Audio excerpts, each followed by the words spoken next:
guys, it's me London, and today's video is going to be, for the next couple of days, are going to be completely different. I am going to be doing a mock trial. I am the defense attorney. It is a class activity, so hopefully she let us record. It's a 3-day trial thingy. We already did the jury duty selection and everything, interviewed everybody, but now I am going to record the actual trial part, the mock trial.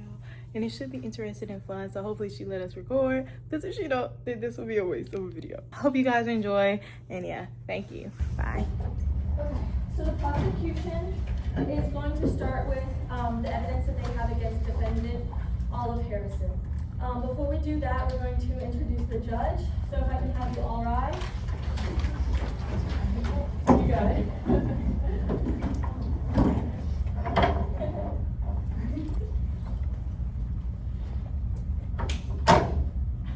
Good morning, everyone. You may be seated. Okay.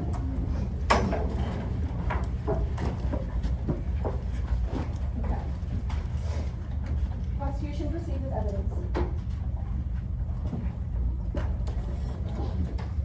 So this is the social media post that we are presenting.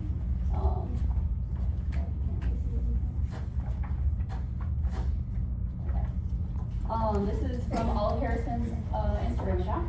It says, sometimes you have to destroy what limits you, fire comes with everything. That's Exhibit A. Exhibit Exhibit A is denied indefinite. Exhibit B is the security footage from outside the architecture building that shows the defendant going into the building on the night of the fire. Exhibit B sustained. This is Exhibit C. This is the evidence of the lemonade bottles which held the fire accelerant. Exhibit C sustained. This is Exhibit D. The same lemonade bottle was found in the defendant's dorm. Exhibit D sustained. Exhibit E is the affidavit of Officer Amar Mason. Exhibit E sustained.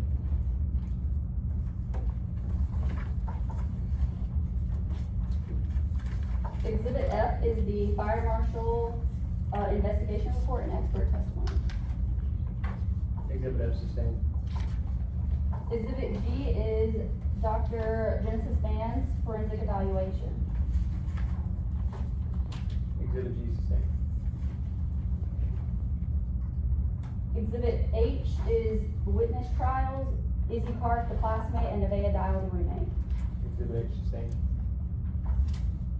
Exhibit I is the latent fingerprint report. Exhibit I denied. Exhibit J is the chemical analysis report. Sustained.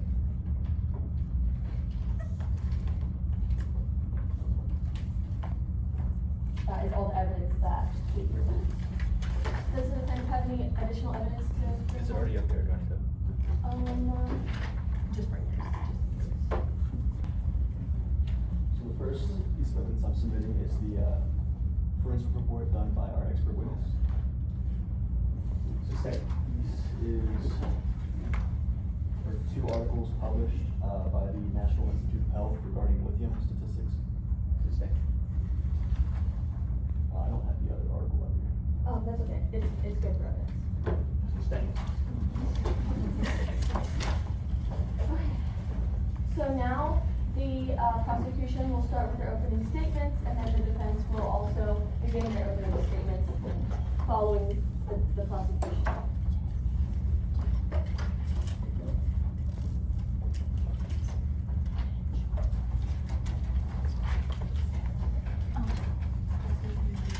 Prosecution whenever you're ready. Ladies and gentlemen of the jury, on March 15th, 2024, a fire erupted in the university's architecture studio. This was not an accident. This was not out of confusion. This fire was set intentionally by the defendant, Olive Harrison.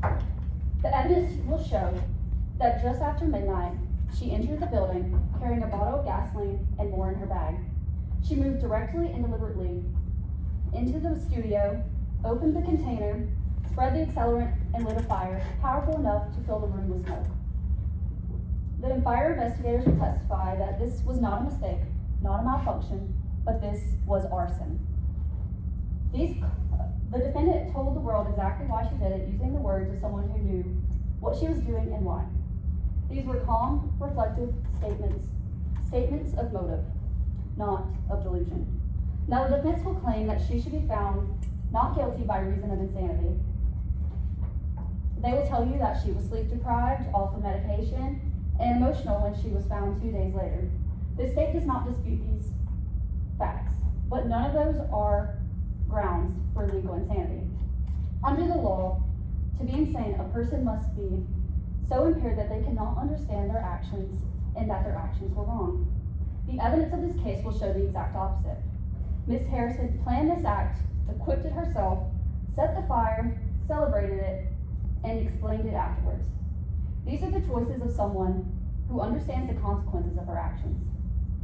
When arrested, she was crying and exhausted, but remorse after the fact does not erase intent. Fatigue does not erase understanding.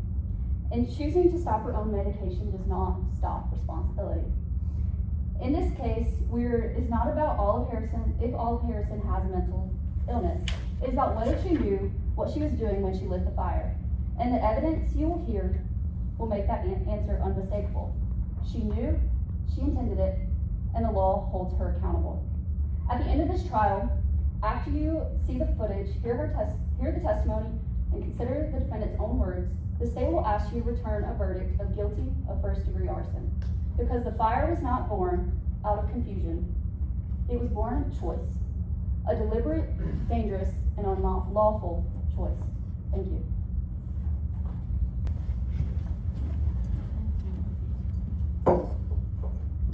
In this case, you'll hear about a fire that occurred, but more importantly, my job and my team's job is to educate you as to why it occurred.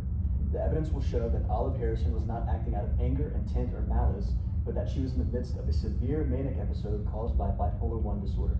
After stopping her lithium, something that happens with insight classes during mania, you will hear from her therapist and hear about years of documented bipolar symptoms. You will hear from her roommate who saw the sleeplessness, racing thoughts, and impulsive behavior. You will hear from a forensic psychologist who evaluated Olive and concluded that she was legally insane at the time, unable to appreciate the wrongfulness of what she was doing. The prosecution will present evidence of a fire, but they cannot show deliberate intent or a clear state of mind. That's because the evidence points in only one direction. Mental illness overwhelmed Olive's judgment. At the end of this trial, we believe the evidence will lead you to one conclusion, that Olive needs help, not punishment. Now we're going to go into the cross-examination and examination of witnesses. So the jury members, make sure you do not take any information of the social media posts and only act, in the judgment of the evidence that has been presented. And the defense, you are welcome to make any objection if you see fit, and the prosecution may proceed with examinations when you're ready. Prosecution would like to call to the stand Megan Marie. Please state your name and occupation and how long you have been in your field. My name is Megan Marie. I'm a certified fire and explosion investigator with the Fire Investigation Unit of the Starkville Fire Department. I have been working as a fire investigator for 5 years. What was your role in this investigation? We were called in after the fire department put out the fire in order to investigate the cause. Can you briefly explain your training and experience to determine the origin and cause of the fire? So for 10 years before I was a certified fire investigator, I worked as a firefighter. And then I began an online course for certified fire investigators. It's called CFI exam. You take it through the IAAA, the International Association of Arson Investigators. You also have to work 100 different fire investigation scenes. You have to author 80 different fire investigation points of origin. You also have to work under the supervision of a current CFI or an ATF agent. When you went to the scene, can you describe what you saw? first thing we noticed were distinct V-shaped pattern burns on the walls of the architecture building, specifically in the north stairwell on the second floor. These V-shaped pattern burns are very common, and when you follow the lines down, you find points of origin. So we found multiple distinct points of origin that Were there any obvious signs of accelerants or unusual burn patterns? yes, when you follow the points of origin when you follow the lines down to the points of origin, we tested those, and the swabs came back positive for gasoline residue. We also found gasoline residue on some debris that was in the architecture building, and it was positive also for gasoline. We also brought in accelerant canines who were positive for gasoline residue. And did you send these samples to the lab for chemical testing? Yes, we did. That's not something that we do ourselves. Based on your investigation, was the fire accidental or intentional? Based on my professional opinion, with these points of origin, the positive gasoline residue, there was no malfunction in the electrical wiring or the outlets. My professional opinion is that this fire was deliberately set. Did you locate any containers, bottles, or residues that you believe required further analysis? We did. We found a partially melted lemonade bottle. We also sent that for testing, and it came back positive for the same gasoline. During your investigation, did you review any surveillance or security footage related to the fire? We did. We had outside surveillance footage that caught someone going in before the meeting got fired. Can you describe this person? She was blonde. We didn't get to see much. It was dark. Based on your training experience, physical evidence from the scene, and video footage, how would you classify this fire based on your professional opinion? We would call it arson. It was deliberately set. The prosecution rests.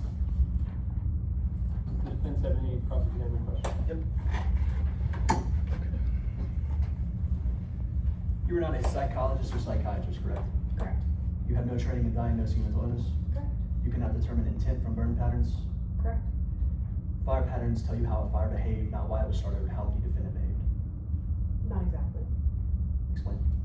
We can determine points of origin which can show more deliberate intent because the fire was not set accidentally. But you can't tell for certain why she started the fire? No. Okay. You can't determine whether the act was impulsive or not? No. You cannot determine whether the person was confused or delusional? No. You never evaluated Olive's mental state? No. You did not observe her before the incident? You couldn't? You cannot say whether she appreciated the wrongfulness of her actions? No. You did not review her mental health records? You could not rule out the possibility that she was manic or disorganized? No. You cannot your testimonies about the fire mechanics, not Olive's at all? Can you repeat? Not Olive's mental state? No. Okay, so all you can say is that the fire was deliberate, not at all why she said it or what she was feeling when she said it? Yes. All we can say is that we believe that the fire was set deliberately. I rest my case. Any further questions from either parties for the fire witness, the fire investigator? Okay, if the prosecution has to bring on their next witness, thank you. Alright, the prosecution would like to bring up the forensic psychologist for Genesis.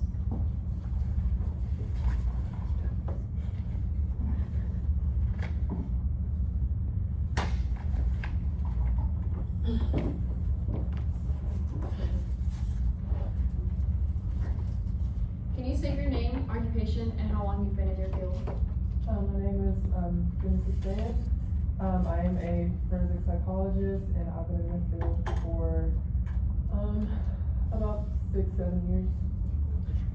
Can you explain your education background? Sorry. I went to school. I did my undergrad at Mississippi State University, and then I went to graduate school at the University of Denver, and that's when I got my PhD in clinical psychology with a specialization in forensic psychology, and then I graduated December of 2019. And can you give a good estimate for about how many cases you've been a part of? So I've done about over 100 100 cases. A few of them were online due to COVID, but then I got back into the courtroom in 2021. And of those cases, how many would you say were on each side, the defendant and the prosecution side? It was about even for both. I didn't like do more of the murder either. Based on your conversation with the defendant, what did you conclude about the defendant's mental state? I concluded that she does have mental illness, but I do think she was legally responsible for her actions at the time of the crime. How did you arrive at these conclusions? During our conversation that we had, she seemed to be well aware of what she was doing, you know, her actions and behaviors even before and after the crime. Even though she claimed to have been in a manic state, she seemed to have quite remembered a lot for her not to be, you know, like to be insane. Did you find any evidence that the defendant could distinguish right from wrong at the time of the incident? Yeah, she made it clear that she understood what she was doing wasn't right, but she was trying to make a point to the public and just make herself seem that she was going through a lot, knowing that she was off her medication. Did the defendant's behavior after the fire suggest awareness of consequences or attempts to avoid responsibility? I don't think she tried to avoid responsibility, saying that she did post herself with, at the time of the crime.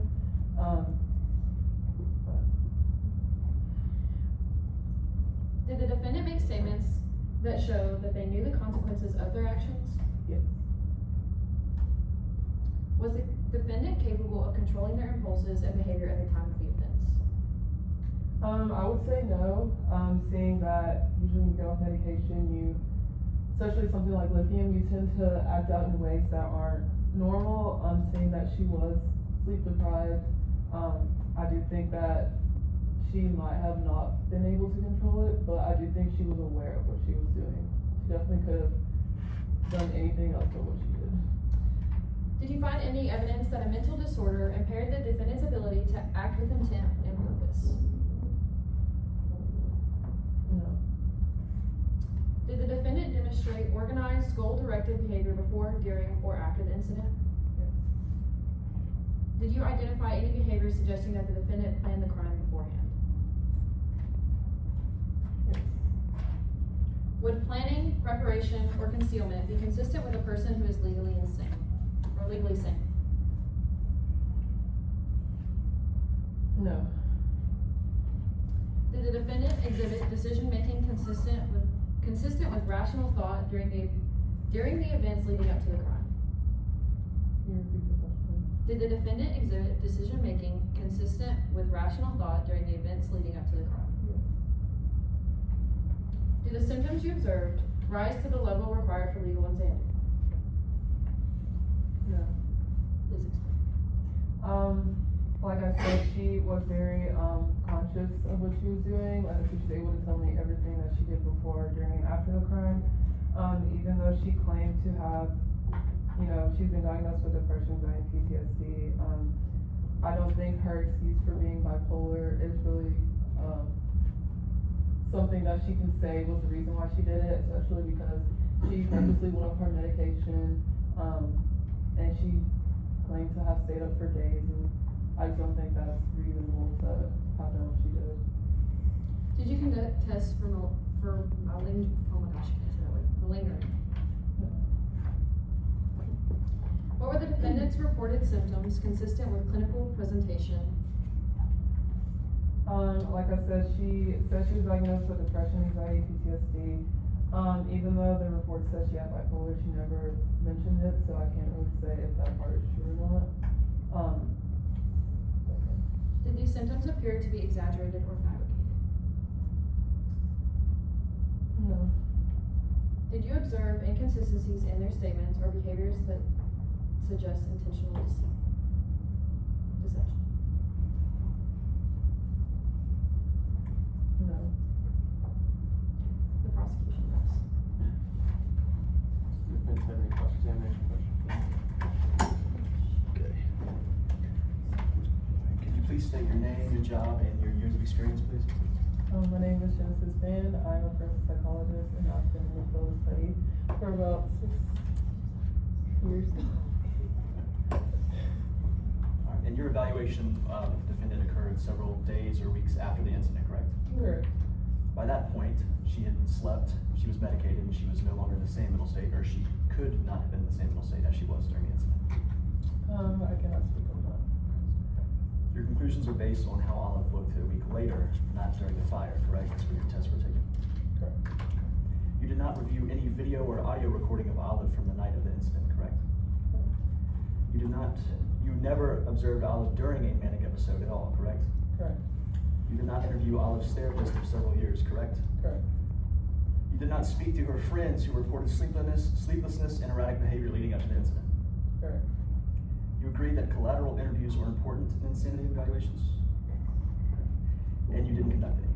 No. And your evaluation says you used the MacArthur Competence Assessment Tool? Yes. Okay. That evaluates competency to stand trial, not insanity at the time of offense, is that correct? Correct.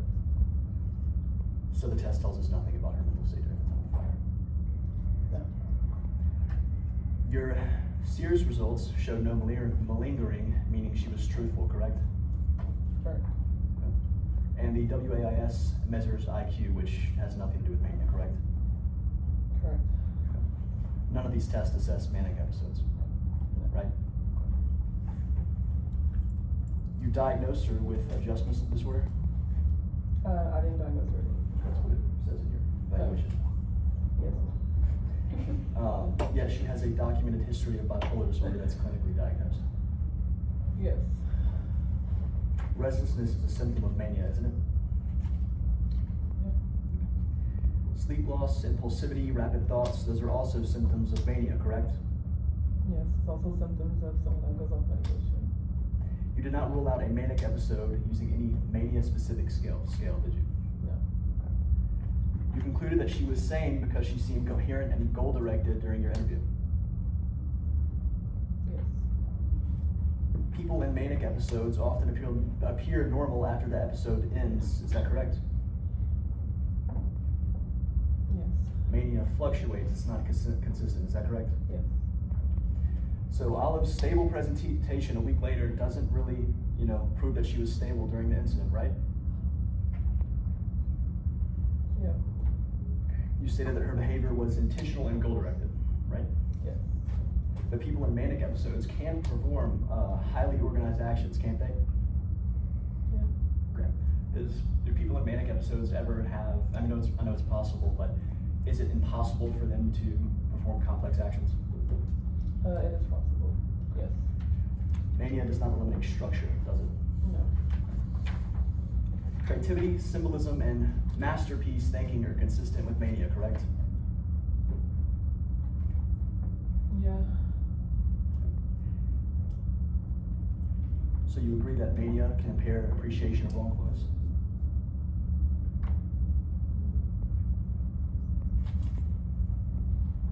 Repeat the question, or what you said? Do you think that mania can impair somebody's appreciation of wrongfulness? Do you think it can impair their understanding of wrong and right?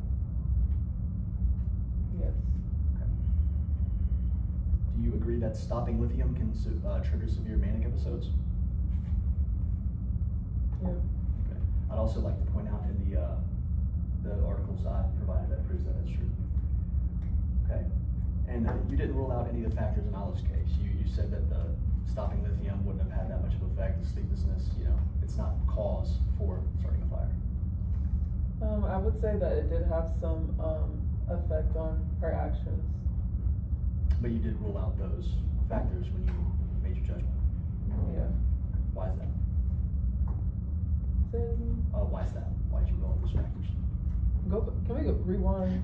You acknowledged that she had stopped taking lithium, that she was tired, like the rest of us.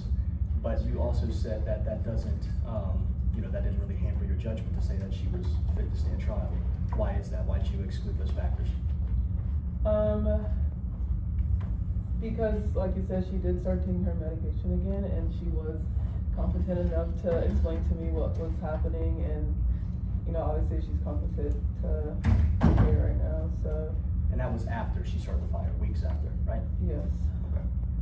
One more little string of questioning. You also conducted the MMPI-2 test, correct?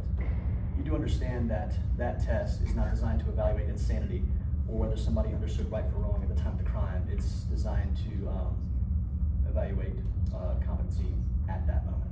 Yes. Okay. So you understand that test really has no significance because it cannot measure her competency at the time of the incident. Okay. I'm good. The prosecution, any more questions? Genesis, when talking to the defendant, did she seem to have recollection of what happened that night? Yes. Did she seem to be able to give you a step-by-step of the events that occurred? Yes. And did she seem aware of what she was doing?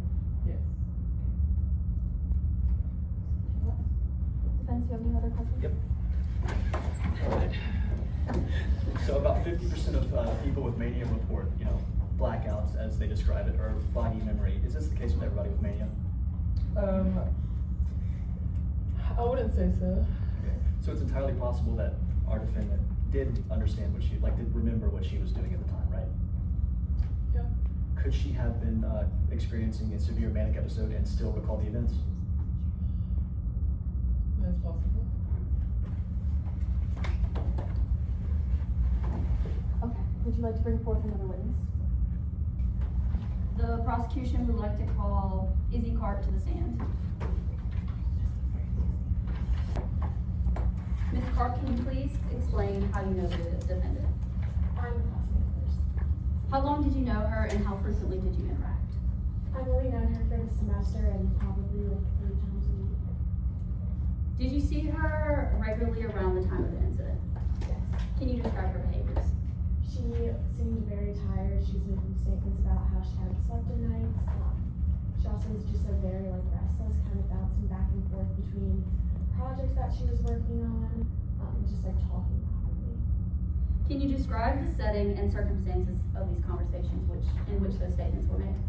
They were in the architecture building and it was after hours and we were working on our projects.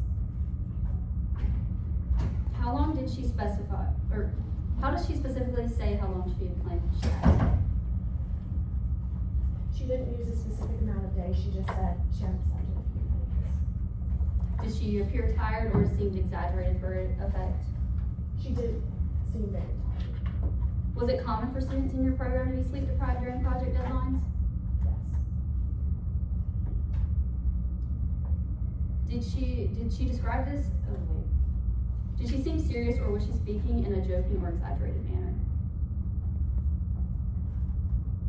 Definitely not in a joking or exaggerating manner, but the deadline was coming up and everybody was very tired, so we were kind of all on edge. So I wouldn't say joking, but that's just kind of normal for us on deadlines. Did she say any other statements that were concerning or? She said that the fire was going to inspire the department, and that it would change everything. What do you believe this meant? This could have meant that her glass blowing projects were going to inspire the department, because that's what we were working on. I can't say that there's any intent behind it. Did it strike you as a metaphor or something she actually intended? A metaphor, because she's good at the project, so I was just kind of going with that. She was going to make a good project and the department was going to be excited as well. How would you describe her demeanor during this conversation? Again, she was talking really quick, kind of restless, so I wouldn't say it was a calm conversation. It was kind of just fast and loose. Was this normal behavior from her? Not usually. At any point, did you see that she seemed not capable of understanding any conversations or questions you may have asked her?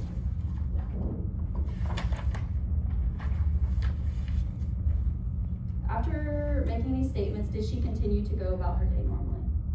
Yes. Did she attend class, network, and engage with others as usual? Yes. Did she ever tell you she was hallucinating or? No. Did she ever say she didn't know right from wrong? No. Do you ever believe she was capable of making decisions and understanding consequences? Yes. Prosecution rests. Defense, any further questions? Okay. I'd like to ask you, how well was your relationship with the defendant? How well did you know her? I would say, like classroom, schoolmates, like we didn't hang out outside of class, but we would be working on projects. We were like pretty close in the studio. Just classmates, okay. Correct. So how likely are you to walk up to your classmate and describe personal problems you're going through? Not likely. Okay. Now, you said that, I'm sorry, can you repeat what she said about her project? It was gonna inspire people, what was that? It was going to inspire the department. Okay, and what's your major? Architecture. Okay, so you know nothing about psychology, correct? Correct. I'd like to inform everybody that people with mania can often be described as very symbolic, having a grandiose way of thinking. Would you describe that statement as symbolic? Yes. And you described her restfulness, her sleeplessness. Can you go into further detail about that? She was just kind of moving fast paced, jumping in between multiple projects at once. So even though she described being restless and lacking sleep, she was still very erratic. Would you describe it as that? Yes. Okay. And I'd like to ask one more question. How the prosecution said that she never explicitly stated she didn't know right from wrong. I don't know how likely it is somebody will admit that, but do you think that in her erratic state, combined with the lack of sleep and the way she was acting, do you think at all it could have impaired her judgment? I can only kind of say what I personally Objection saw. opinion. Objection, sustained.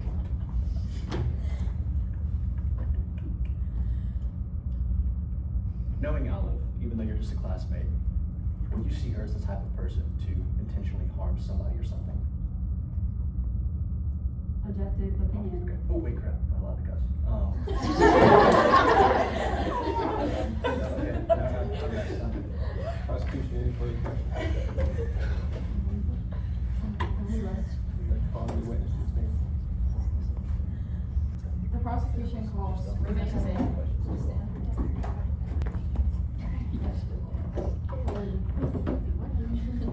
Alright, can you please state your name and how you know the defendant? Okay, my name is Nevaeh Dial, and Olive is my roommate.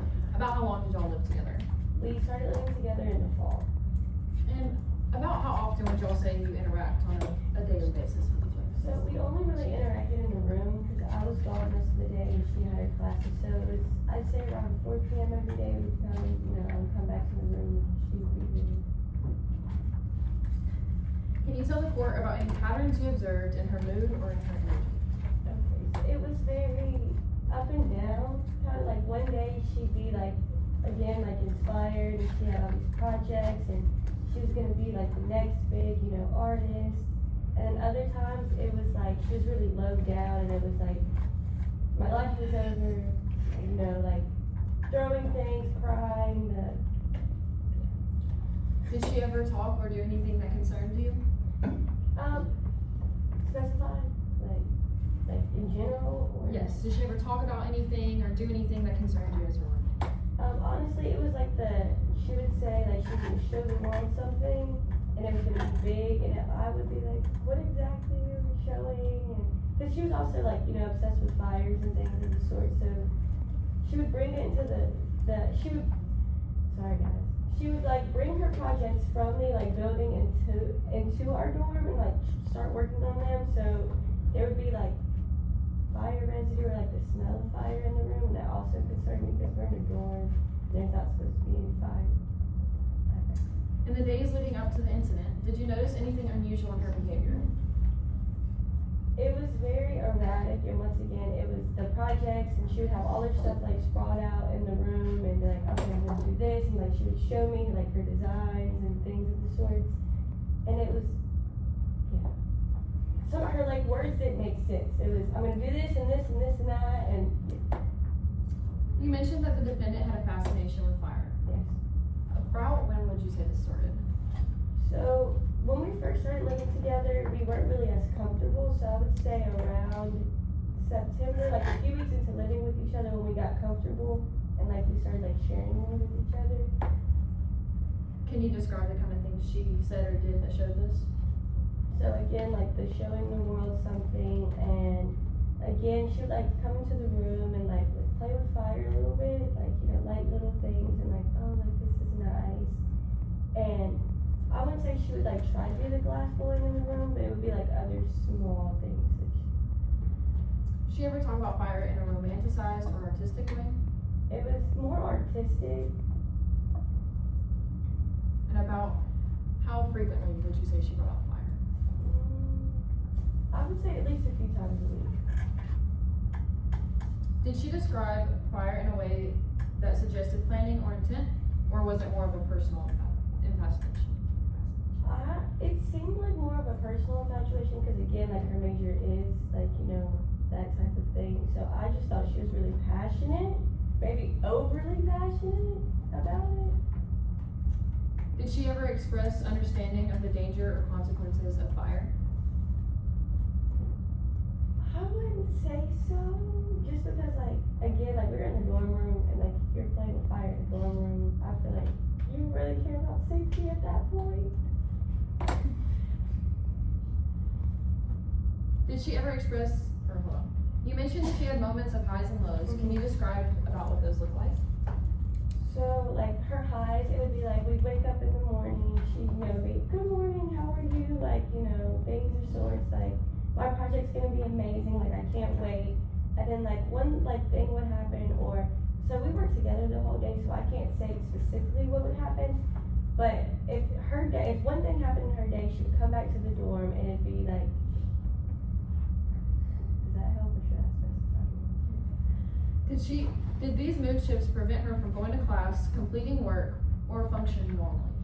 Yes, I would say like when she was like, cause she wouldn't sleep a lot too as well, so she wouldn't go to class, she'd stay in her room and it was my project, showing people something, she was really focused on this project. Did she remain oriented, meaning she knew where she was and what she was doing during these highs and lows? Yes. Did you ever see her lose touch with reality? Could you like specify a little bit Like, I'm trying to think of a good way to rephrase that. Did she seem like put together with reality, like where she was and with society? I would say she was just more sensitive, like in her reactions to society, but she knew where she was and what she was doing and where she had to be. Aside from the fascination with fire, would you say she behaved in a generally normal, organized kind of way? I would say she, like, we were friends. I thought she was like particularly normal. It was just the dramatic switch sometimes would kind of, you know. Did she interact appropriately with others? I didn't really see her interact with anyone but myself and maybe her friend from time to time, but from my experience, it was normal.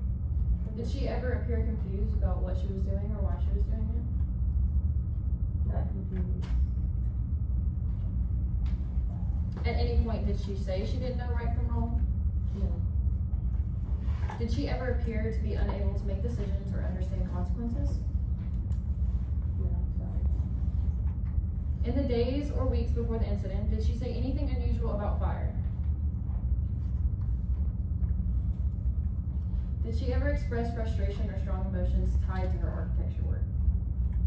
Just the stress about the project here and there, but Did she make any comments suggesting she wanted to start over or reset creatively? not start over. Did she ever talk about fire as a way to relieve stress or express something? It was definitely her creative outlet, because again, like, when she would get into these moods, she would focus on her projects, and like, now I have to show something, like, I have to make a change. Did she ever talk about, or did she seem aware that setting a fire would cause real harm or legal consequences? Did she ever talk about hiding anything, avoiding getting caught, or being careful? No, because I mean, in the room, she would like play with it like openly or like do her fire stuff, so she was very open about it. Did she seem to understand safety rules and basic fire risk when you discussed them? Well, I wouldn't say we really discussed them, like, I would just kind of sit in my bed and like, let her do her thing, you know. I'm very non-confrontational. The prosecution is. Defense, would you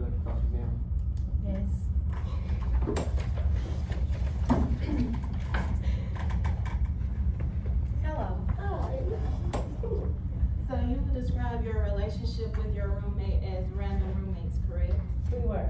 Alright, you say you were rarely home, meaning you weren't constantly observing her day-to-day behavior, correct? No, just before I left in the mornings and then again like around 4 or 5 after in the afternoon when I would get back from class. What time would you leave in the morning?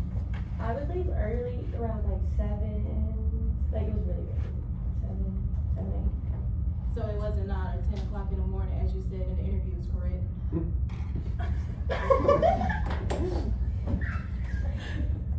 Well, depending on the day. Depending on the day? Yes, my schedule's different every day. Monday, Wednesday, Friday. Objection, speculation to that last comment. How would you describe Olivia? Like just her. Yeah, as a person. I would say like she's like, in my opinion, she's like a normal person. Like she's Objection, tall. opinion. That's very nice. Have you ever felt unsafe while living with Olivia? The only time I would say I felt unsafe was like when she was playing with fire in the dorm. But again, like as long as she kept it on her side of the room, I would just like kind of keep note of what was going on. So you said you felt unsafe, why didn't you tell an RA or any higher ups in the dorm? Well, again, I'm not confrontational, so I felt like if I did, like if I was gonna get in the way of her projects, and like I would probably cause one of those like lows, and she would maybe like act differently towards me. So you never felt threatened towards her?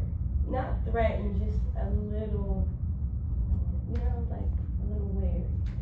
But not like I didn't think she was gonna harm me.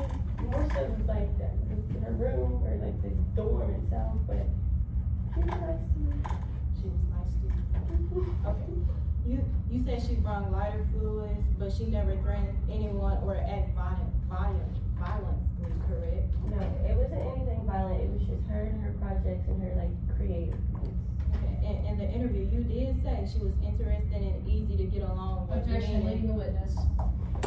Overruled, we're gonna continue.